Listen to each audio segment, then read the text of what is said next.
పత్రికా మిత్రులకు, సోదరులకు, మీడియా ప్రతినిధులందరికీ నా నమస్కారాలు.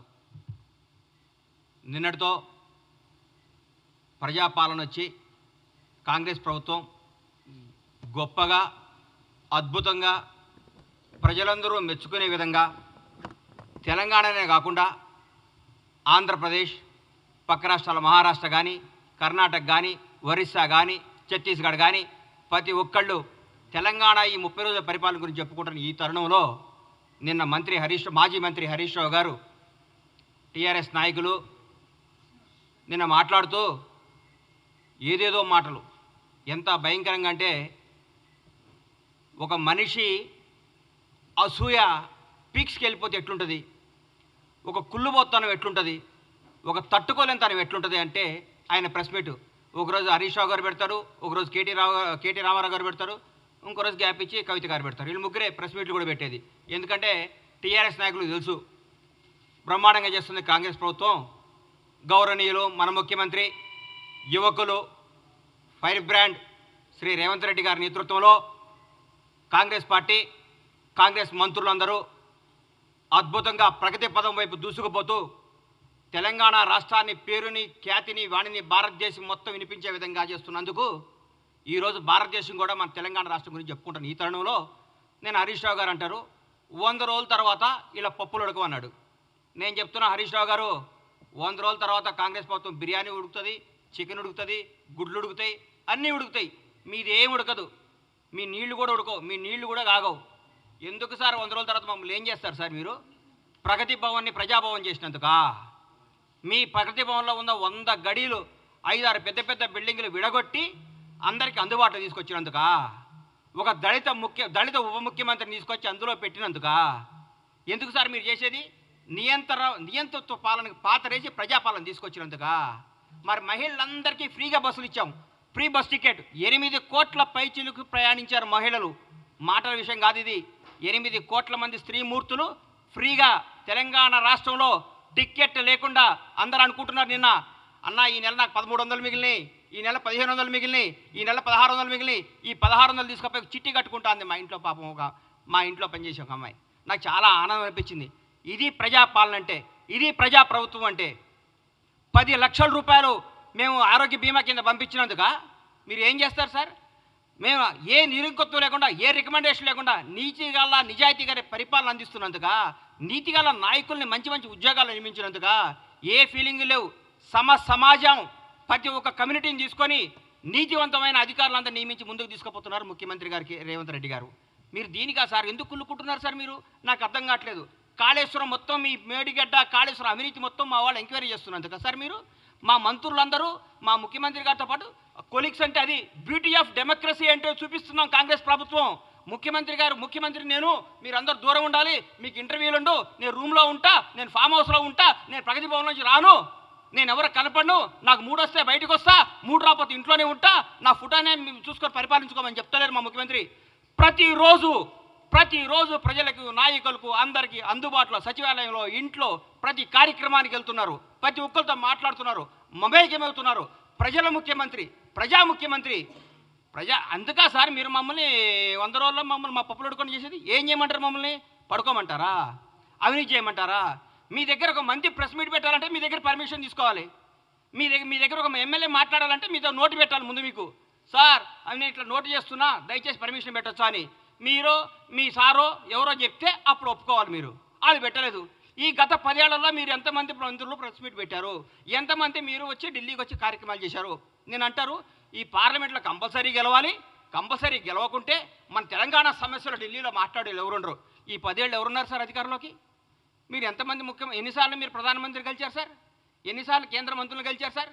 ఎన్నిసార్లు తెలంగాణకు రావాల్సిన హామీల గురించి మాట్లాడుకున్నారు సార్ మీరు? 30 రోజుల్లో మా ముఖ్యమంత్రి గారు, మా మంత్రులు ప్రతి ఒక్క సమస్యని ప్రధానమంత్రి గారి దృష్టికి, హోంమంత్రి గారి దృష్టికి, ప్రతి మంత్రి దగ్గరికి పోయి సార్ మా పరిస్థితి ఇది, మాకు ఇది రావాలి, మాకు ఇంతమంది ఐఏఎస్లు కావాలి, మాకు ఇది కావాలి. కనీసం తెలంగాణ ఆత్మగౌరవానికి చెందమైన జనవరి 26 నాడు చెట్టకాననే పెట్టించారు సార్ మీరు. మా ముఖ్యమంత్రి గారు పోయి ప్రధానమంత్రి గారిని ఇట్లా రిక్వెస్ట్ చేసి సార్ మా తెలంగాణ గౌరవం ఇది, మాకు ఇవ్వండి సార్ అని లెటర్ పంపిస్తే మాకు ఓకే చేశారు. అది ముఖ్యమంత్రి గారు చేస్తున్న పని. ఇంకేం సార్ మీరు మాట్లాడితే? మీరు ఏం కావాలి మీకు? మేము ప్రజల పరిపాలన కూడా బాగా చేయొద్దా? జనాన్ని వివేకవంతులు చేయొద్దా? జనాన్ని ప్రగతి పదం వైపు దూసుకుపోనియొద్దా? తెలంగాణ అవినీతిని అంతం చేయొద్దా? ఏం చేయమంటారు? 10 ఏళ్ళు మీరు కనీసం, నేనైతే మీరు ఓటమికి కనీసం 2 సంవత్సరాల ప్రెస్ మీట్ పెట్టారు. వీళ్ళు మామూలుగా వీళ్ళు మొత్తం ఎందుకు ఓడిపోయామన్న దాన్ని సమీక్షించుకుంటూ కూర్చుంటారన్న. అరే మా ఆగం పాడుగాను రోజు ఒక ప్రెస్ మీటు, ప్రతిరోజు ప్రెస్ మీటా సార్? దేనికి? ఏం చేస్తారు సార్ మీరు? మీరు ప్రగతి భవన్ నుంచి వెళ్ళిపోయిన రోజు నుంచి ఈ రోజు వరకు చూస్తున్నా మీరు ఆ టీఆర్ఎస్ భవన్లో కూర్చొని ప్రెస్ మీట్లు పెట్టుకోవాల్సిందే. రాబోయే 10 ఏళ్ళు, రాబోయే 10 సంవత్సరాలు మీరు టీఆర్ఎస్ భవన్లో ప్రెస్ మీట్లు పెట్టుకోవాల్సిందే. మీరు ఈ ప్రజాప్రభుత్వాన్ని చూసి కుళ్ళుకోవాల్సిందే. ఈ ప్రజాప్రభుత్వం గురించి మీరు రోజు బాధపడాల్సిందే. మీరు ఏ విధమైన చేయలేరు. అధికార నియామకాల్లో కూడా సమాజం పాటించింది మా ప్రభుత్వం. ఎవ్వరికి ఎక్కడ బంధుప్రీతి, కులప్రీతి, రాగద్వేషాలకు దూరంగా పెట్టి సమర్థవంతమైన నాయకుల్ని, నిజాయితీవంతమైన నాయకుల్ని నియమించింది మా ప్రభుత్వం. సగర్వంగా చెప్పుకుంటున్నాం. ప్రజల స్వేచ్ఛావాయువు పీల్చుకుంటున్నారు. అబ్బా ఎంత హాయిగుందిరా, బ్యూటీ ఆఫ్ డెమోక్రసీ ఎంత బాగుందిరా, కాంగ్రెస్ ప్రభుత్వం ఎంత పరిపాలిస్తుందిరా. ఇందిరమ్మ రాజ్యం అంటే ఇదే కదా, సోనియమ్మ కన్న కళ్ళు ఇయే కదా. సోనియమ్మ అందుకనే కదా తెలంగాణ రాష్ట్రాన్ని ఇచ్చింది. మన్ను పరిపాలించుకోవడానికి కదా తెలంగాణ ఇచ్చిందని మాట్లాడుతున్నాం. అంత జనమందరూ చెప్పుకుంటున్నారు సార్. ఈరోజు మేము ఎవరి దగ్గర బానిసత్వంగా ఉండలేదు. మీ దగ్గర బానిస బతుకు కదా సార్. 10 సంవత్సరాలు తెలంగాణ ప్రజలందరూ బానిస బతుకుని తెంచుకొని వచ్చారు. హరీష్ అన్న, మీరు 10 సంవత్సరాల పాటు మంత్రిగా చేశారు. దయచేసి ఆత్మసాక్షిగా గుండె మీద చేసుకొని చెప్పండి. మీరు నిజం చెప్పండి. ప్రభుత్వం రేవంత్ రెడ్డి గారు అద్భుతంగా చేస్తున్నాడా, చేయట్లేదా? పరిపాలన బాగుందా లేదా? మీరు మనస్సాక్షి మీరు క్వశ్చన్ చేసుకొని మీరు మాట్లాడండి. ప్రతిరోజు ఏదో విమర్శించాలి. ఎందుకు ఇస్తారు సార్ మీకు ఎంపీ సీట్లు? ఒక్క సీటు కూడా టీఆర్ఎస్ బీఆర్ఎస్ గెలవదు. ఈసారి నేను చెప్తున్నా, రాసుకోండి. ఒక్క సీటు కూడా గెలవదు. రండి, మీ ఓడిపోయిన మంత్రులు అందరూ వచ్చి, మీరందరూ వచ్చి, మీకు దమ్ము ఉంటే అందరూ వచ్చి ఒక్కొక్క పార్లమెంట్లో పోటీ చేయండి. అందరూ రండి, ఎంతమంది గెలుస్తారు చూద్దాం. ఒక్కడు ప్రజలు కోరుకుంటున్నారు కాంగ్రెస్ ప్రభుత్వాన్ని.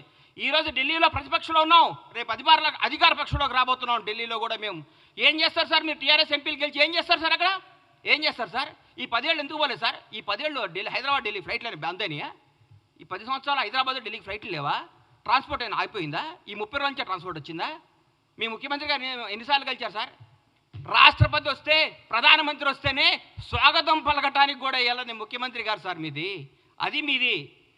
మా ముఖ్యమంత్రి గారు, మాజీ రాష్ట్రపతి గారు వస్తే పోయి పలకరించి నమస్కారం పెట్టి ఆయన సంస్కారం చాటుకున్న గొప్ప నేత రేవంత్ రెడ్డి గారు. రేవంత్ రెడ్డి గారు యువకుడు, ఉత్సాహవంతుడు, ప్రజల కోసమే, ప్రజా శ్రేయస్సు కోసమే, ప్రజల బాగోగుల కోసమే, తెలంగాణ ప్రజల కోసం పోరాడుతున్న వ్యక్తి ముఖ్యమంత్రి గారు. ఆయనను పట్టుకొని ఆయన పీసీసీ అధ్యక్షుడిగా ఉన్నప్పుడు ఏం చేశారు, పీసీసీ అది లేనప్పుడు ఏం చేశారు? విమర్శిస్తారు సార్, విమర్శిస్తారు. ప్రజలు ఒప్పుకున్నారు. మా కార్యకర్తలందరూ మా ఇంటనే ఉన్నారన్నారు నా హరీష్ అన్న. 10 సంవత్సరాల ప్రతిపక్షంలో ఉన్నా కానీ కాంగ్రెస్ కార్యకర్తలందరూ కాంగ్రెస్లో ఉంటారు. ఈరోజు ఏ పార్టీ కార్యకర్తలు అధికారం ఉన్నా లేకపోయినా ఒక కార్యకర్తలు అంటూ ఉంటారు. బీజేపీ కార్యకర్తలు బీజేపీతో ఉంటారు, సిపిఎం వాళ్ళు సిపిఎంతో ఉంటారు, సిపిఐ వాళ్ళు సిపిఐతో ఉంటారు. ఏ పార్టీ కార్యకర్తలు ఆ పార్టీలో ఉంటారు. కార్యకర్తలు ఎక్కడికి పోరు. కానీ జనం మాత్రం ఈరోజు కాంగ్రెస్ పార్టీ వెనకాల ఉన్నారు. కాంగ్రెస్ పార్టీ అభివృద్ధి వైపు ఉన్నారు. కాంగ్రెస్ పార్టీ మంచి పరిపాలన కోసం ఉన్నారు. కాంగ్రెస్ పార్టీ చేస్తున్న అభివృద్ధి వైపు ఉన్నారు. దయచేసి ఇకనైనా ఆలోచించుకోండి. కొంతకాలం మీ మానసిక స్థితిని మీ తప్పులు ముందు రెక్టిఫై చేసుకోండి. అప్పుడే 30 రోజులు అవ్వగానే ఇవాళ చెప్తున్నా, రాష్ట్రానికి 2వ ముఖ్యమంత్రి రేవంత్ రెడ్డి గారు రాబోయే ఎన్ని తరాలు ఉంటారో, ఎన్ని రోజులు ఆయన పేరు గుర్తుంటుందో మీరు గుర్తుపెట్టుకోండి. నేను చెప్తున్నా, కాంగ్రెస్ ప్రభుత్వం ఈరోజు అందరికీ అందుబాటులో ఉంది. డైరెక్ట్ సెక్రటరీకి వెళ్ళిపోతున్నారు సార్. ఎవరబడ్డా ఏ సమస్య ఉన్నా సెక్రటరీకి పోతున్నారు. ఏ సమస్య ఉన్నా ఒక మంత్రి గారిని కేక్ వాక్తో కలుస్తున్నారు. ఏ సమస్య ఉన్నా ముఖ్యమంత్రి గారి దగ్గరికి పోతున్నారు. ఇంతకంటే ఏం కావాలి సార్? సెక్రటరీకి ఎవరైనా వచ్చారా సార్? మీరు కట్టిన ఈ ప్రగతి సెక్రటరీకి ఎవరైనా ఒక్కళ్ళు రాగలిగారా సార్? గేట్ల కాడ బంద్ చేపిస్తారు మీరు, గేట్ల కాడ మూపే చేస్తారు మీరు. ఏందో మాట్లాడదు. ఎందుకు సార్ మీరు? ఎందుకు మీరు ఇంత టెన్షన్ పడుతున్నారు? ఎందుకు? మరీ ముఖ్యంగా హరీష్ రావు గారు, కేటీఆర్ గారు అయితే వాయమ్మనే ఆగం చేస్తున్నారు సార్. పెండ బిసినట్టు పిస్తున్నారు. ఎందుకు సార్? ఆగండి, కొద్దిగా ఆగండి సారం. పిసుకకండి కొంతకాలం. మిమ్మల్ని మీరు చెక్ చేసుకోండి, మిమ్మల్ని మీరు చేసుకోండి. జనం మోసపోయారా? ఎందుకు పోతారు సార్? జనం చాలా విజ్ఞతతో ఉంటారు సార్. మనందరికంటే జనం చాలా తెలివిగలవాళ్ళు. చాలా గొప్ప నిర్ణయాలు తీసుకున్నారు. ఈరోజు వాళ్ళకి అవసరం, రాష్ట్రానికి అవసరం కాబట్టే కాంగ్రెస్ పార్టీ ఘన విజయం సాధించింది. రాష్ట్ర ప్రజలందరూ కోరుకుంటున్నారు కాబట్టి కాంగ్రెస్ పార్టీ అద్భుతంగా పరిపాలిస్తుంది. రాష్ట్ర ప్రజలందరూ ఆనందపడుతున్నారు ముఖ్యమంత్రి గారిని, కాంగ్రెస్ మంత్రివర్గాన్ని చూసి. ప్రతి ఒక్క మంత్రి ఒక హోదాతో, స్వతంత్ర హోదాతో ధైర్యంగా దమ్ముగా పరిపాలిస్తున్నారు. వాళ్ళ వాక్ స్వాతంత్ర్యం ఉంది ఇక్కడ. ప్రతి ఎమ్మెల్యేకి వాక్ స్వాతంత్రం ఉంది ఇక్కడ. ప్రతి నాయకుడికి వాక్ స్వాతంత్రం ఉంది. ఎవరైనా మాట్లాడచ్చు. మీ దగ్గర మాట్లాడాలంటే ఏమవుతుందో నాయన, ఉన్న ఉద్యోగం పోతుందని భయం. మీ ముఖ్యమంత్రి గారు ప్రెస్ మీట్ పెడితే పక్కన ఒక దళిత మంత్రి గారు కూర్చుంటేనే ఎల్లగొట్టిరు. మేము మా మా మా మా బ్యూటీ చూడండి, ప్రగతి భవన్ ముఖ్యమంత్రి నివాసాన్ని డిప్యూటీ సీఎం బట్టి విక్రమార్క గారు దళిత ఉప ముఖ్యమంత్రి గారికి ఇచ్చి అన్నా మీరు అందులో ఉండండి అని చెప్పారు. అది మా గొప్పతనం. దయచేసి ఇప్పుడు చెప్తున్న హరీష్ రావు గారు కొంతకాలం ఓపిక పట్టండి. 100 రోజులు కాదు, 1000 రోజులైనా మీకు రారు, 1000 రోజులైనా మీకు జరగదు. మీరు ప్రెస్ మీట్ పెట్టే అవకాశం ఉండదు. ఊరికే మీరు పెట్టాలి ప్రెస్ మీట్, ఏదో పెట్టాలి కాబట్టి పెట్టాలి. ఎందుకంటే మీకు అట్లాంటి ప్రెజర్స్ ఉన్నాయి పైన. ఏ ప్రెస్ మీట్ పెట్టు అలా తిట్టని మీకు ప్రెజర్స్ ఉన్నాయి కాబట్టి ఆ ప్రెజర్స్ని తట్టుకోలేక మీరు పెడుతున్నారని నాకు అర్థమైంది. మీ మనస్సాక్షిలో మేము బాగా చేస్తున్నాం, మీ మనసుకు కూడా తెలుసు. మీరందరూ మా ముఖ్యమంత్రి గారిని, మా ప్రభుత్వాన్ని మెచ్చుకొని మమ్మల్ని ప్రోత్సహించి ప్రజలకు మంచి చేద్దాం, ప్రజలకు అద్భుతాలు చేద్దాం, ప్రజలకు ఫలాలు అందిద్దాం. కానీ మా 6 గ్యారెంటీలు అమలవుతాయి. మా 6 గ్యారెంటీలు అందరికీ వస్తాయి.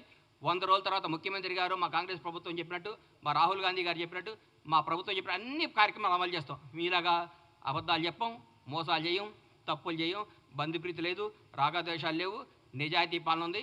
మీరందరూ కొద్దిగా ఓపిక పట్టాలని మనస్ఫూర్తిగా కోరుకుంటూ సెలవు తీసుకుంటున్నాను. Thank you.